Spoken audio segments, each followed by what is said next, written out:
hello কত দাদা ঢোল বাজাও বিহুনাস বাজাও বিহু মেয়ে বাজাও বিহু মেয়ে বাজাও যা কিন্তু মজা সব ক্লাস এরা না কেবল সব ক্লাস ঢোল বাজাবে সকল ঢোলে বাজাবি আগত সব লিখ কেনেবাকে যেতিয়া ছোৱালী ফটো কম পাওঁ হা আৰু ভিডিঅ' কলটো লগাই কেলে নোৱাৰি ভিডিঅ' কল লগাই ভিডিঅ' কলটো লগাই পাৰিব একদম চোলা হিচাপত ভাত হৈ তাকে মেট নাচনি যেন ভালে কৰি থৈ দিব কেনে পাকে যে নাচনি যেন একটু ভালে মোক যে হাঁহি বেয়া গম পাই বুলি তই মানে হাঁহিছিলি সেইকাৰণে নাচনি যেন একটু ভালে চাই হাঁহিছিল আমাৰ এইবিলাক চব মানে নালে শুনিলা অলপ কেনে পাকে যদি ছোৱালীটা চকুল নাচনি চকুলে চাই চাই হাঁহিব না নাচনি চকুলে চাই বাটে তই একদম কহিনাত থাকি অকল ঢোল বজাবকে ঢোল বজাই থাকিবি বক্তব্য ৰখি থাকিবি ঢোল বজাৰ কাৰণে তোক প্ৰথমে মই তোকে মই কোৱা নাছিলোঁ তই ঢোল বজাৰ তোক ঢোল বজাকে মতে কৈছোঁ তোক ঢোলটোকে মতে কৈছিলোঁ নে তোকে মই কোৱা নাছিলোঁ আচলতে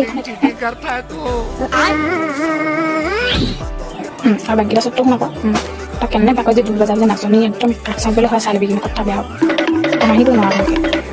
আৰু তোৰ নাচনি কেনে পাক যে তোৰ মুখৰ পৰা একদম ঢোল বজাব যে আইজয় নাচনি বুলি